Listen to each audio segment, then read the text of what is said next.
l'extrême, préjugé aux stéréotypes. Dans ce système, et je dis même pas que je le nique, tellement qu'il me désole et je ne suis qu'un pauvre type. Blasé, révolté, mais on ne va pas en faire polémique.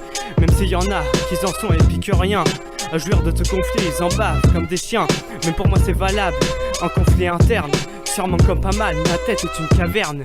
Mais je vois ce qui se passe autour, s'en va l'hiverne. Mon ouverture est plus grande et je dispose d'une lanterne. J'échappe donc à ce qui touche la plupart des personnes.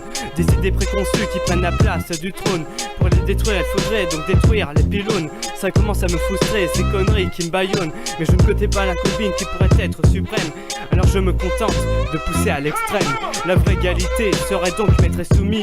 Chacun aurait un rôle sans contestation abruti. Divisé, discriminé, sans le moindre soupçon. Et donc il n'y aura même pas besoin d'acceptation, puisqu'on sont là pour soi-même, sans s'en rendre compte, en trouvant ça normal et le prendre comme un acompte. Quelque chose que l'on doit payer en échange d'autre chose.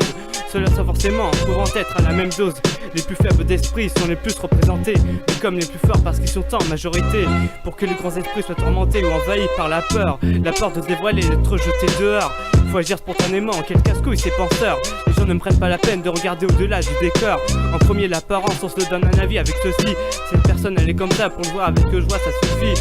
Si c'est la majorité de la normalité, je préfère être marginalisé. Affirmer des choses dont les sources ne sont pas approuvées, avec une piètre argumentation qui n'aime pas développer.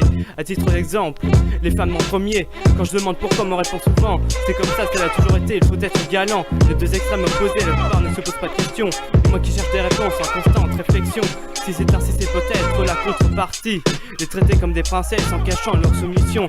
Ou alors dans notre tournure, peut-être bien aussi. C'est l'homme qui devient soumis en se disant juste qu'il est bon. Après on dit que c'est moi qui me prends la tête inutilement.